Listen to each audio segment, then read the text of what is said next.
ایک دن حضور سیر کرتے کرتے مدینہ المنورہ سے باہر کسی چراگاہ میں تشریف لے گئے. وہاں ایک قافلے نے پڑاؤ کیا ہوا تھا، تو ان کے سرخ رنگ کے اونٹ چل رہے تھے. ایک اونٹ حضور کو پسند آ گیا، اس کے بخت پہ حضور کو پسند آ گیا. تو حضور نے ان سے کہا کہ یہ اونٹ بیچتے ہو؟ انہوں نے بیچنا تھا یا نہیں بیچنا تھا. حضور نے پوچھا تو کہا جی بیچتے ہیں. یا پھر مجھے اپنے شیخ یاد آئے، وہ کہتے ہیں میں دل ویچا میں جگر ویچا جے پیارا محمد آ جاوے، نہیں میں اپنا سارا گھر ویچا جے پیارا محمد آ جاوے. کہا جی بیچتے ہیں. کتنے کا؟ کہا اتنے کا. سودا طے ہونے لگا. حضور نے فرمایا ٹھیک ہے میں اسے خریدتا ہوں. جو قیمت طے ہوئی، فرمایا کہ میں کوئی تاجرانہ غرض سے تو چل کے آیا نہیں تھا کہ قیمت ساتھ اٹھا لاتا. میں تو سیر کے لیے آیا، اچانک وہ پسند آ گیا تو میں اپنے شہر جا کے اس کی قیمت تمہیں بھیج دیتا ہوں. انہوں نے کہا ہمیں منظور ہے. حضور نے اونٹ پکڑا اور چل دی. کافی دیر وہ حضور کو دیکھتے رہے، اور جب حضور چلنے لگے تو حضور کی رفتار کے حسن میں کھو گئے. جب نظروں سے اوجھل ہو گئے تو دل پہ ہاتھ رکھ کے کھڑے ہو گئے. تھوڑی دیر گزرنے کے بعد سکتے سے باہر آئے تو ایک دوسرے سے پوچھنے لگے یار یہ جو شخص آیا تھا کسی نے اس کا پتہ بھی پوچھا؟ کسی کو ادھار سودا دیا جاتا ہے تو آپ اسے جانتے ہوتے ہیں تبھی دیتے ہیں نا، یا درمیان میں کوئی ضامن ہو، یا پھر وہ کوئی شے گروی رکھ دے تو اس کے عوض میں آپ سودا دے دیں، اور نقد دے تو آپ کو ان چیزوں کی ضرورت نہیں ہوتی. تو کہا ایک شخص آیا اور اونٹ لے گیا، کسی کو پتہ ہے یہ شخص کون تھا؟ تو انہوں نے کہا نہیں ہمیں نہیں پتا. یار عجیب کہانی ہے، ایک شخص آیا قیمتی اونٹ لے گیا اور اپنا پتہ بھی نہیں بتا کے گیا، کوئی درمیان میں ضامن بھی نہیں رکھا اس نے، اور کوئی شے بھی گروی نہیں رکھی. ایک بولا یار جب وہ باتیں کرتا تھا اس کے منہ سے نور جھڑتا تھا، میں تو اس کے چہرے کو دیکھتا رہ گیا. اذا سرّ استنارا وجہہ، اس کے چہرے سے نور نکلتا تھا. دوسرا بولا یار جب وہ مسکراتا تھا تو میں تو اس کی مسکراہٹ میں ہی کھو گیا. ایک نے کہا جب وہ بات کرتا تھا منہ سے چھن چھن نور کی کرنیں نکلتی تھی. اللہ اکبر. ایک کہا یار میں تو اس کی زلفوں کے پیچ و خم میں کھو گیا. اللہ اکبر. ایک کہنے لگا یار میں تو اس کی آنکھوں میں ڈوب گیا. کیا خوب سجن دیا اکھیاں نے، کیا خوب سجن دیا اکھیاں نے جویں پر کے سرائیاں رکھیاں.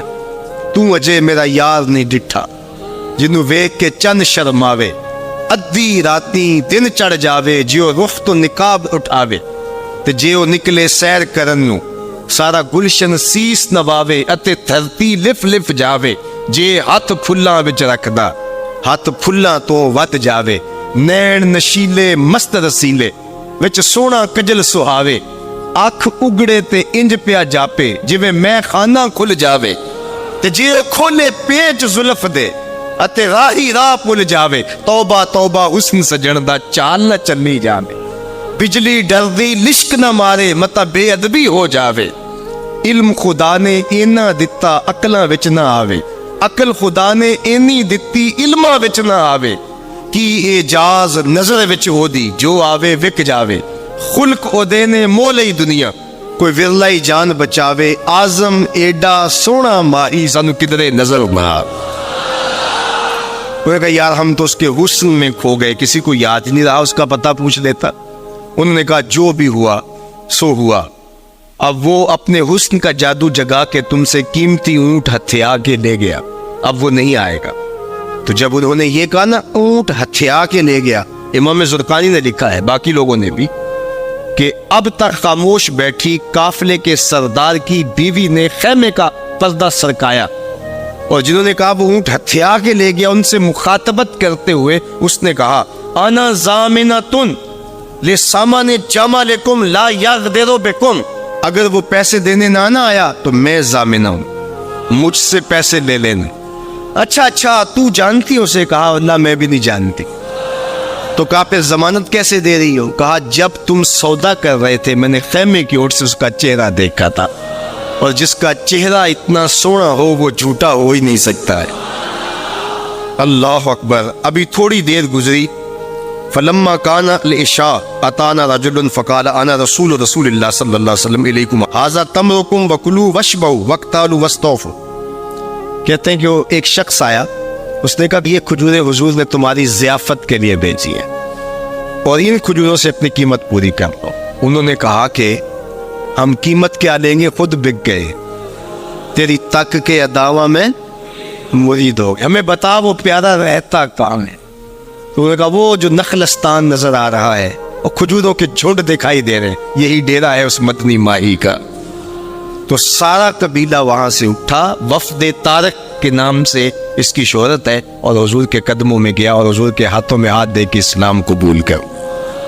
اللہ نے اپنے محبوب کا چہرہ ہی ایسا بنا دیا, دیکھنے والے کہا کرتے ہیں اللہ اللہ, یاد آتا ہے خدا دیکھ کے صورت تیری. آقا کریم نے صفوں کو سیدھا کرنے کی تلقین کرتے ہوئے کہا کہ مت سمجھنا کہ میں صرف آگے دیکھ رہا ہوں, میں آگے بھی دیکھ رہا ہوں, میں پیچھے بھی دیکھ رہا ہوں, تمہارے رکوعوں کو بھی دیکھ رہا ہوں اور دلوں میں پیدا ہونے والے خوشیوں کو بھی دیکھ رہا ہوں.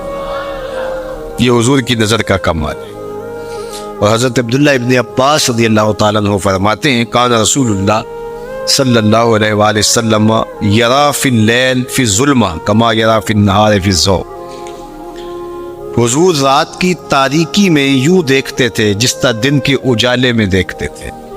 میں نہیں دیکھ سکتا, یہ دیکھو یہ روشنیاں ہیں, یہ لائٹیں لگی ہوئی ہیں اور میں یہاں سے دیکھ رہا. اگر یہ چراغاں ختم ہو جائے, یہ روشنیاں بجھ جائیں, تو وہ دور چیزیں لکھی ہوئی ہیں وہ تو دکھائی نہیں دے گی. یہ کتاب میری جھولی میں بھی ہوگی, میں پھر بھی نہیں دیکھ سکوں گا, اس لیے کہ میری آنکھیں نور ہیں, لیکن یہ اتنی دیر تک نہیں دے سکتی جب تک یہ خارج کی روشنی بھی موجود نہ ہو. لیکن حضور سراپا نور ہیں, حضور ظلمت میں بھی دیکھتے تھے, روشنی میں بھی دیکھتے تھے. چونکہ میری آنکھیں ان روشنیوں کی محتاج ہیں, کائنات کی ساری روشنیاں شمس و قمر بھی میرے حضور کے محتاج ہیں. اس لیے حضور علیہ الصلوۃ والسلام شمس و قمر کی روشنی کے محتاج نہیں تھے. حضور کی مبارک آنکھیں جو ہیں وہ اندھیرے میں بھی دیکھتی تھی اور حضور کی آنکھیں روشنی میں بھی دیکھتی تھی. آقا کریم علیہ السلام نے ایک موقع پہ ارشاد فرمایا وَإِنَّ مَوْعَدَكُمُ الْحَوْضُ وَإِنِّي لَأَنظُرُ إِلَيْهِ مِن مَقَامِي هَذَا. بخاری مسلم باقی کتب حدیث میں موجود ہے. فرمایا کہ تمہارا جو حوض کوثر پر وعدہ ہے جہاں میں تمہیں جام بھر بھر کے دوں گا, فرمایا میں یہاں کھڑا ہوں اور یہاں کھڑے ہو کے اس کو دیکھ رہا. حضور یہاں کھڑے ہیں اور وہاں دیکھ رہے. ایک دن حضور صلاۃ الاستسقاء پڑھا رہے تھے, جب بارش نہ ہو رہی ہو تو اس کی جو نماز پڑھائی جاتی ہے اللہ کے حضور دعا کرنے کے لیے, تو اس کو صلاۃ الاستسقاء کہا جاتا ہے. ام المومنین سیدہ عائشہ رضی اللہ تعالیٰ عنہا سے مروی ہے. تو نماز پڑھاتے پڑھاتے حضور نے ہاتھ آگے کیا پھر پیچھے کھینچ لیا. تو عمومی طور پہ ایسا نہیں ہوتا. تو صحابہ نے جب دیکھا تو بعد میں کسی نے پوچھا حضور آج نماز میں آپ نے ہاتھ آگے بڑھایا اور پیچھے کھینچ لیا, مجھے بتائیے کہ حالت نماز میں نظر کہاں ہونی چاہیے؟ جائے سجدہ پہ ہونی چاہیے نا, لیکن صحابہ حضور کو دیکھ رہے. اللہ صحابہ سے کسی نے پوچھا کہ تم بتاؤ ظہر اور عصر کی نمازوں میں حضور قرات کرتے تھے؟ کہاں کرتے تھے؟ بخاری میں. تمہیں کیسے پتہ ہے کرتے تھے؟ کہا نحنو نعلم باضطراب لحیتہ, ہم حضور کی مبارک داڑھی کی جنبش سے اندازہ کرتے تھے کہ قرات ہو رہی ہے. معلوم ہوا نماز بھی چلتی رہتی تھی, رخ محبوب کی دید بھی ہوتی رہتی. اور اقبال کہتا ہے شوق تیرا اگر نہ ہو میری نماز کا امام, میرا رکوع بھی حجاب میرا سجود بھی حجاب. اللہ اکبر. تو حضور نے ہاتھ آگے بڑھایا اور پھر کھینچ لیا. پوچھا گیا حضور یہ آج نماز میں ایک نئی چیز ہم نے دیکھی, آپ نے ہاتھ آگے بڑھایا پھر کھینچ لیا. فرمایا ہاں, جنت میں کھجوروں کا ایک خوشہ لٹک رہا تھا, میں اس کو توڑنے کے لیے ہاتھ ڈالا تھا, پھر میں نے چھوڑ دیا, اور اگر میں توڑ لیتا تم قیامت تک کھاتے رہتے, ختم نہ ہوتا. لیکن میں نے کہا نہیں چلو پھر قیامت کو ہی صحیح. اب حضور کھڑے کہاں ہیں؟ مدینۃ المنورہ میں. اور جنت کہاں ہے؟ سدرۃ المنتہا سے اوپر. سرپٹ گھوڑا دوڑے اور تیز رفتار گھوڑا، تازی گھوڑا، 500 سال دوڑنے کے بعد پہلے آسمان تک پہنچے. پھر اتنی موٹائی آسمان، پھر دوسرا آسمان، پھر تیسرا آسمان، درمیان میں پھر خلائیں بھی. پھر وہاں سے 7 آسمانوں کے بعد کہیں سدرۃ المنتہا. اور قرآن بتاتا ہے کہ جنت بھی سدرۃ المنتہا کے پاس ہے. پھر آگے جنت. اور جنت کے جو درخت ہیں وہ 70,000 سال کی اونچائی پر، وہاں لٹکتی ہوئی کھجوروں کے خوشے. اور حضور علیہ السلام نے یہاں کھڑے ہو کے ہاتھ بڑھایا اور وہاں حضور کا ہاتھ پہنچ گیا. یہ ہاتھ کے پہنچنے کی منتہا نہیں ہے، ضرورت یہاں تک کی تھی لہٰذا یہاں تک پہنچا. اگر ضرورت اس سے آگے کی ہوتی تو آگے بھی پہنچ جاتا. تو حضور کا ہاتھ یہاں سے یہاں تک پہنچا. یہ حدیث پاک میں نا، میں اور آپ ہاتھ اٹھائیں تو ہمارا ہاتھ کہاں تک پہنچتا ہے؟ 5 فٹ قد ہے تو 3 فٹ اوپر ہاتھ پہنچ جائے گا، تو ہمارا ہاتھ 8 فٹ تک پہنچے، زمین سے 8 فٹ تک. چلو کسی کا 9 فٹ تک پہنچے گا، کچھ چھلانگ لگا کے اچھل کے اوپر لے جائے گا تو 10 فٹ تک پہنچ جائے گا. البتہ ہماری نظر بہت تیز، ہماری نظر پہلے آسمان کے ٹمٹماتے ہوئے ستارے دیکھتی، دوسرے آسمان کے ستارے بھی دکھائی دیتی، تیسرے آسمان کے ستارے چاند سورج میں دکھائی دیتے. ہمارا ہاتھ 3 فٹ تک یا 10 فٹ تک پہنچتا ہے، نظر تیسرے آسمان تک پہنچتی ہے. اور جس کا ہاتھ جنت تک پہنچتا ہے اس کی نگاہ کہاں تک پہنچتی ہو، اس کی نظر کا کمال کیا ہو.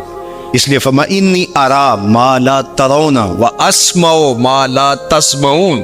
جو میں دیکھتا ہوں وہ تم نہیں دیکھتے، جو میں سنتا ہوں وہ تم نہیں سنتے. اپنے حواس کو نبی کے حواس پر قیاس کرنا یا نبی کے حواس کو اپنے حواس پہ قیاس کرنا سوائے جہالت کے اور کچھ نہیں ہے. چے نسبت خاک را بعالم پاک، کہاں ہم کہاں ان کی ذاتیں بابرکات. اس لیے فرمایا انی ارا ما لا ترون واسمع ما لا، جو میں دیکھتا ہوں وہ تم نہیں دیکھتے اور جو میں سنتا ہوں وہ تم نہیں سنتے. اللہ اکبر. ہماری آنکھیں تو چمکتے ہوئے سورج کو دوپہر کے وقت نہ دیکھ پائیں، چندے آ جائیں، آنکھوں میں پانی اترنے لگے، اور محبوب کی آنکھیں بے حجاب دیدار رب کریں. اور قرآن کہے ما زاغ البصر وما، آنکھ چندیائی بھی نہیں اور حد ادب سے تجاوز بھی نہیں کیا. حضور جب گھر تشریف لے جاتے تو صحابہ تو بیٹھی مسجد نبوی میں رہتے، دور دور سے آئے ہوتے اور حضور سے دین لینا ہوتا انہوں نے. تو آقا کریم نے اگر واپس تشریف لانا ہوتا تو حضور اپنے موزے مبارک، اپنے نالین وہیں دروازے پہ چھوڑ دیتے. تو اس کا مطلب یہ ہوتا، اشارہ سائن یہ ہوتا کہ میں ابھی آیا. اور اگر حضور نے جا کے استراحت فرمانی ہے، دیر کے بعد تشریف لانا ہے، ایک نماز کے بعد گئے اب دوسری نماز کے وقت ہی آئیں گے، تو حضور نالین سمیت تشریف لے جاتے. تو جب حضور کے جوڑے پڑے ہوئے تو صحابہ سمجھتے کہ وہ آنے والے ہیں، تو پھر ان کی نظریں دروازے پہ لگی رہے. اچانک جب حضور آتے تو وہ یہ لفظ بولتے خرجنا رسول اللہ. کبھی کہتے کہ حضور طلوع ہوئے، کبھی یہ بھی کہتے طلع علینا، ہمارے اوپر طلوع ہوئے. تو یہ مختلف روایات حدیث میں ملتے ہیں. تو یہ کیا کہتے ہیں سنو ذرا. حضرت ابو شریح الخزاعی رضی اللہ تعالی عنہ فرماتے ہیں خرج علینا رسول اللہ صلی اللہ علیہ وسلم فقال، حضور تشریف لائے، ہمارے درمیان جلوہ فراز ہوئے. فقال، اور ارشاد فرمایا الیسا تشہدون اللہ الہ الا اللہ وانی رسول اللہ، تم گواہی دیتے ہو کہ اللہ کے علاوہ کوئی معبود نہیں ہے اور میں اللہ کا رسول. قالوا بلا، سب نے کہا کیوں نہیں. یعنی مطلب کیا کہ میں جب اللہ کا رسول ہوں تو پھر جو کہہ رہا ہوں اس کو غور سے سنو. اب ذرا دیکھیے کہ حضور نے یہ کہہ کے ایسا ماحول پیدا کر کے کہا کیا، اب اس کہنے پہ قربان حضور نے ارشاد فرمایا یہ اللہ کی کتاب قرآن مجید، اس کا ایک سرا تمہارے ہاتھ میں ہے، یعنی یہ اللہ کی لٹکتی ہوئی رسی ہے قرآن مجید، اور لٹکتی جو رسی ہوتی ہے اس کے 2 سرے ہوتے ہیں نا، تو کہا اس کا ایک سرا اللہ کے ہاتھ میں ہے اور دوسرا سرا تمہارے ہاتھ میں۔ اللہ اکبر۔ فتمسکو، اس کو مضبوطی سے پکڑ۔ دیکھیے یہ لائٹ جل رہی ہے نا، اس کے اندر تار لگی ہوئی ہے، تار کا ایک سرا مین پاور ہاؤس سے جڑا ہوا ہے اور دوسرا سرا اس لائٹ سے جڑا ہوا ہے۔ تو اگر یہ دوسرا سرا مضبوطی سے یہ لائٹ پکڑ لے تو پھر روشنی دے گی نا، اجالا دے گی، ظلمت مٹائے گی، لیکن ادھر سے تو جڑا ہوا ہے، لیکن یہ ادھر سے نہ پکڑے تو بتاؤ روشنی ہوگی؟ تو کہا کہ قرآن ایسی اللہ کی کتاب ہے، اللہ کی لٹکتی ہوئی رسی ہے، جس کا ایک سرا تمہارے رب کے دستے قدرت میں ہے، دوسرا سرا تمہارے ہاتھ میں ہے۔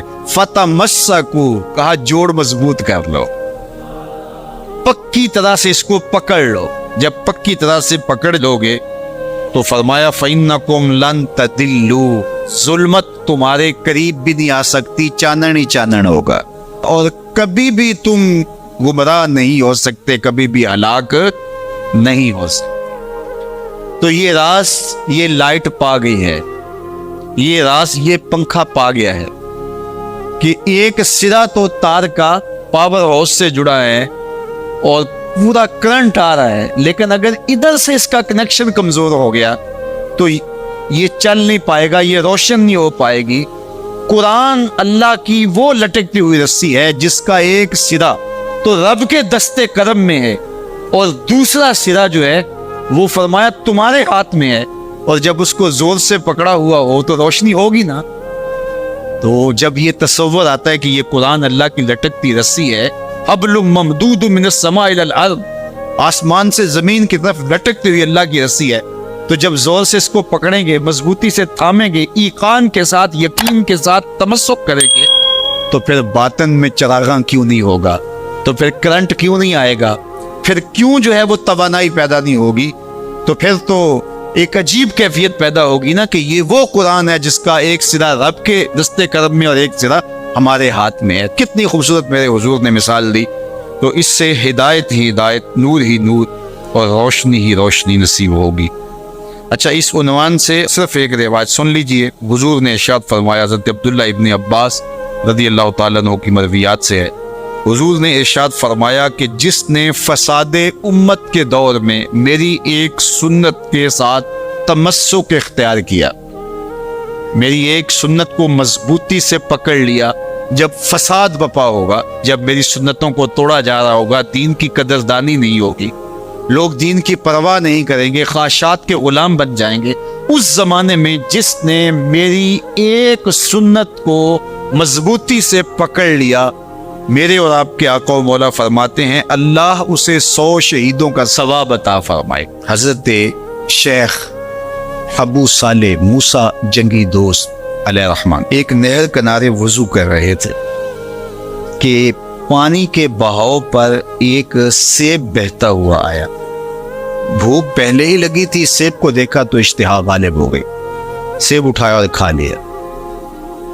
جب کھا چکے تو مان خیال آیا کہ یہ تو میرا تھا ہی نہیں، تو جدھر سے پانی آ رہا تھا، بہاؤ جدھر سے تھا، ادھر کو سفر شروع کر دیا۔ تھوڑی دیر چلنے کے بعد دیکھا کہ ایک باغ ہے اور اس میں سیب کے درخت ہیں اور اس کی شاخیں پانی کی طرف جھکی ہوئی۔ مالک کے باغ کے پاس گئے، کہا کہ آپ کے باغ کا کوئی ٹوٹا ہوا سیب اور میں کھا بیٹھا ہوں، تو اس کی قیمت مجھ سے لے لیجئے یا مجھے معاف کر۔ تو مالک باغ کا نام تھا عبداللہ صومعی، اور وہ بھی زاہد، نیک اور پاکزاد۔ جب انہوں نے دیکھا کہ اس نوجوان نے سیب کھانے پر مجھ سے معذرت کی ہے یا پیسے دینے کے لیے تیار ہے، یہ تو کوئی جوہر ہے، کہا 12 سال میرے باغ کی نوکری کرنی پڑے گی، اس کے بعد ایک شرط اور ہے، پوری کر دو گے تو میں تمہیں معاف کر۔ کہا ٹھیک ہے، 12 سال نوکری کرتے رہے۔ کہا اب دوسری شرط ہے کہ میری ایک بیٹی ہے جو آنکھوں سے نابینا ہے، کانوں سے بہری ہے، زبان سے بول نہیں سکتی، اپاہج بھی ہے، چل نہیں سکتی، اس کے ساتھ تمہیں نکاح کرنا۔ کہا یہ بھی منظور۔ نکاح ہو گیا۔ کہا اس کمرے میں تمہاری بیوی تمہارا انتظار کر۔ جب کمرے میں دیکھا تو ایک صحیح الاعضاء خوبصورت صاحب جمال خاتون منتظر تھی۔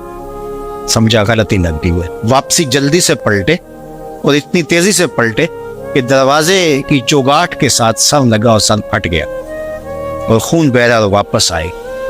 تو شیخ عبداللہ سومری کہنے لگے کہ کیا ماجرا ہوا؟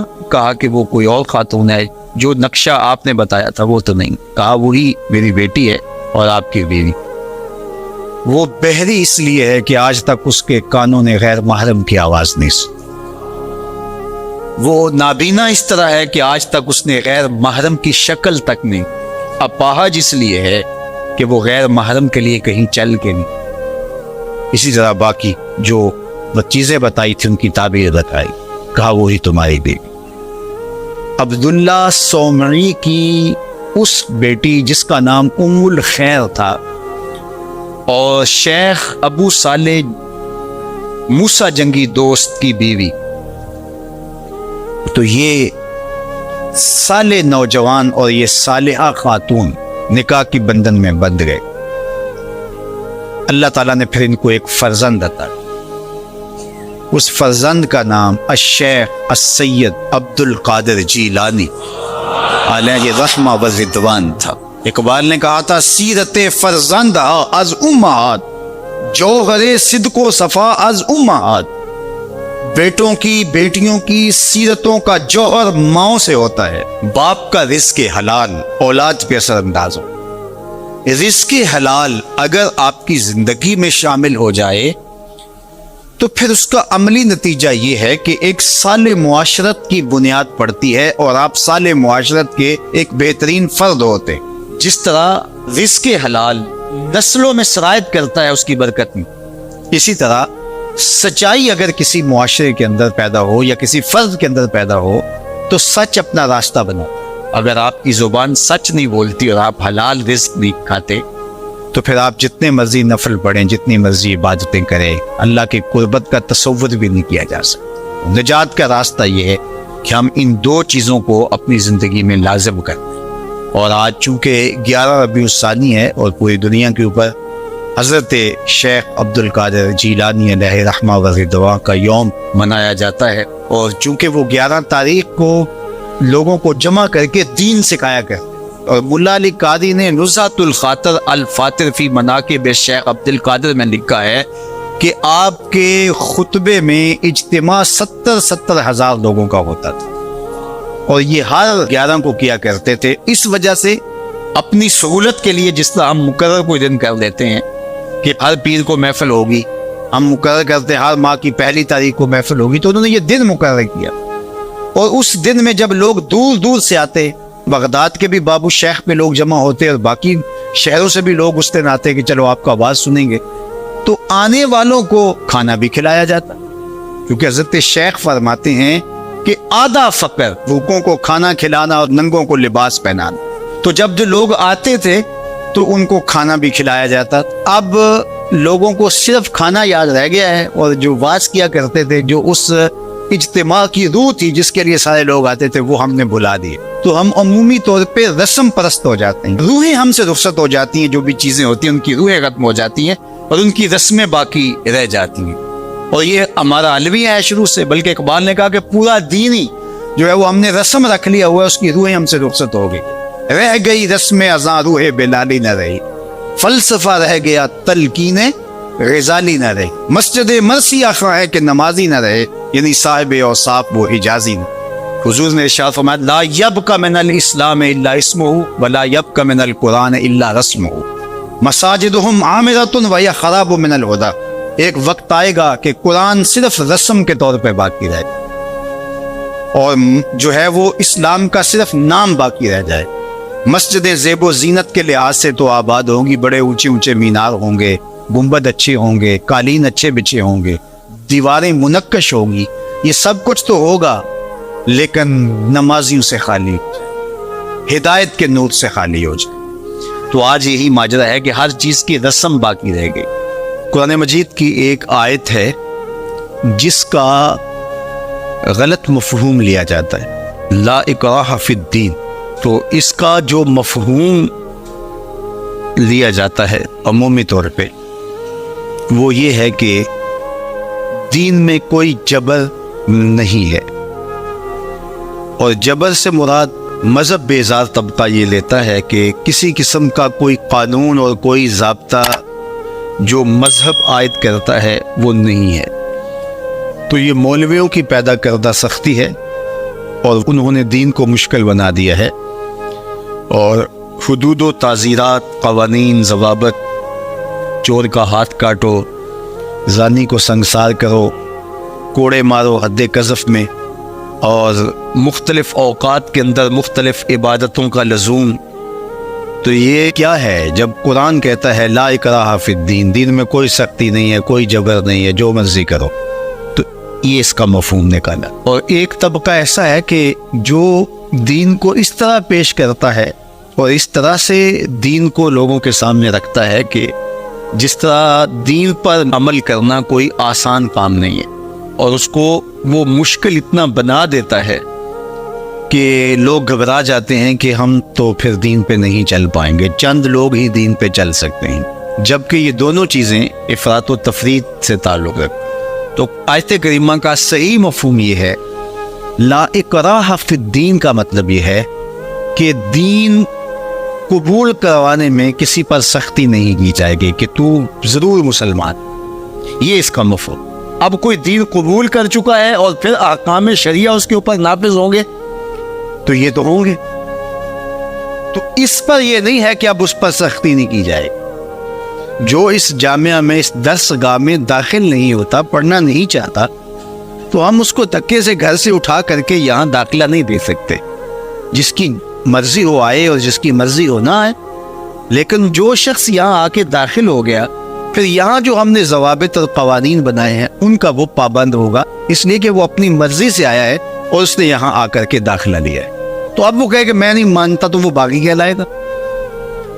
تو اسلام کے اندر کسی کو سختی سے داخل نہیں کیا جائے گا، ترغیب دی جائے گی۔